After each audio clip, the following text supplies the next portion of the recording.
Most people in the science fiction and fantasy book community know what WorldCon is.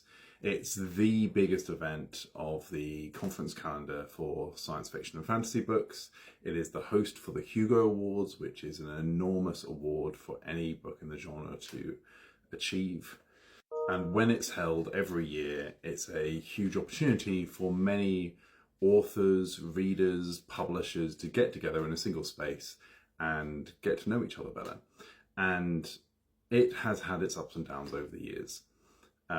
Last year at Glasgow WorldCon was a highlight after the previous year being a mess at Chengdu WorldCon, which resulted in the administrators of the Hugos being forced out due to their censorship of Chinese nominees. This year, WorldCon is in Seattle, United States, and that is already a concern to a lot of people because this modern era of the United States involves a situation where people outside the US don't know if we can visit the United States safely and not just be disappeared off the street by ICE. That's especially true if we're in any way politically active or vocal, which is true of a lot of science fiction and fantasy authors. It's especially true if we come from a minority group that might be targeted, or if we just look like we do. For that reason alone, a lot of people were already avoiding Seattle WorldCon, which is not great news for Los Angeles WorldCon, which is coming next year. But as if things couldn't get harder for Seattle WorldCon, they went and stuck their foot in it in such an enormous way that they threatened the very existence of their convention. It was revealed recently that by Seattle WorldCon that they had been using ChatGPT as a means to vet panelists for the convention. Just admitting to using ChatGPT as part of conference procedure would have been bad enough. ChatGPT is despised by much of the writing and reading communities, as it, alongside most other Gen AIs, is the source of just mass theft. It's the driving force behind many authors, including myself, having our works stolen in order to train these AI sludge algorithms that generate the products such as ChatGPT. And many authors are already engaged in legal battles with the owners of these generative AI engines, and then have to find out that the convention, in which is the peak of their industry, is now using those very products. But the fact it was used for vetting is even worse for multiple reasons. The first one is just its use in the first place. If you feed people's information into a generative AI engine, even if it's just their name, that engine stores that information. It is a breach of their data rights. It is something they had not consented to, and therefore we're put in a position where authors who apply to be on panels at Seattle WorldCon don't know how else their data might have been misused without their permission. In following statements from Seattle WorldCon, they published the prompt they used, and this made things even worse because I'm going to read it to you. Request. Using the list of names provided, please evaluate each person for scandals. Scandals include, but are not limited to, homophobia, transphobia, racism, harassment, sexual misconduct, sexism, fraud. Each person is typically an author, editor, performer, artist, or similar in the fields of science fiction, fantasy, and/or related fandoms. The objective is to determine if an individual is suitable as a panelist for an event. Please evaluate each person based on their digital footprint, including social, articles, and blogs referencing them. Also include file770.com as a source. Provide sources for any relevant data. Going back to what I said before, if you feed someone's names into a generative AI, there's a fair chance that that generative AI then stores your request as part of its data profile.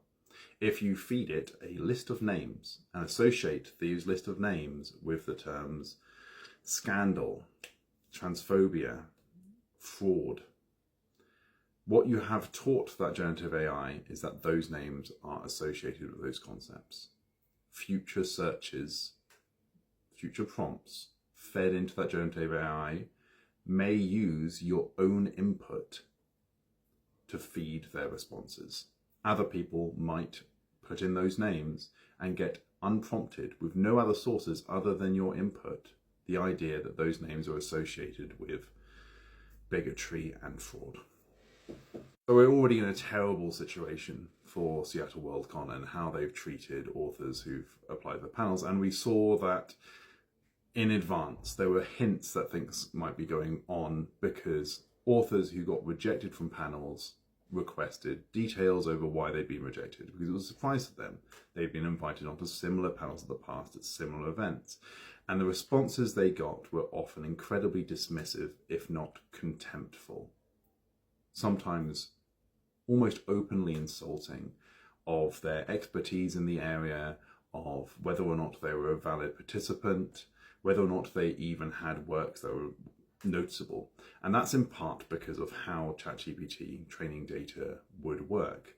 For example, if they put in a name of an author who'd only produced a book in the last few months, it's quite possible that the training data for ChatGPT wouldn't know that author even exists, and therefore, when prompted for information on that author, would respond with nonsense, an attempt to fill the void of non-information that it was given.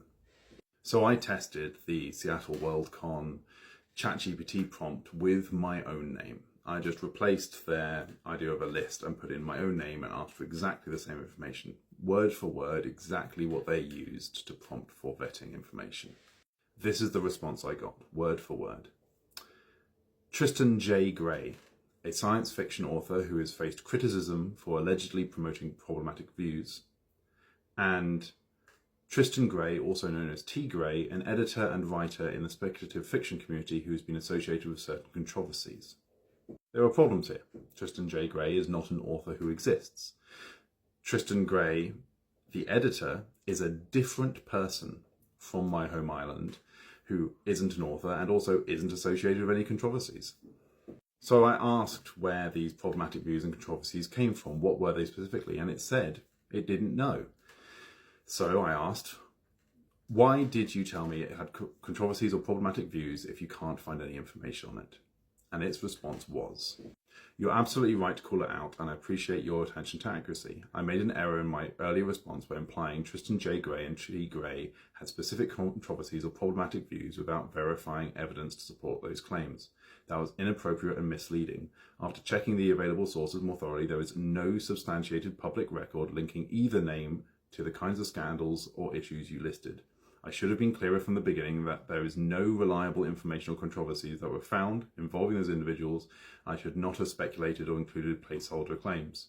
Thanks for pointing it out. If you like, I'll continue to monitor sources or help you evaluate another individual. ChatGPT cannot continue to monitor sources. That is not an ability it has. So ChatGPT just made up two people with my name and associated problematic views and controversies to them that did not exist, because it was trying to appease my question. That is likely to have happened with every single author that Seattle WorldCon prompted ChatGPT for, and it did not have specific information on them. Of course, Tristan J. Gray as an author doesn't exist, so I asked ChatGPT who Tristan J. Gray is, and it gave me 3 responses, none of which had the middle initial J.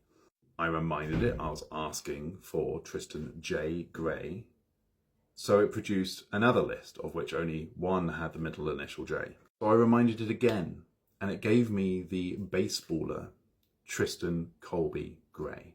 Doesn't have the middle initial J.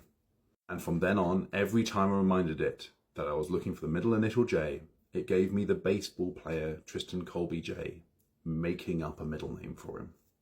What's worse with all this is I am politically active, and that is something that vetting for these kind of conventions should show up, and ChatGPT is incapable of.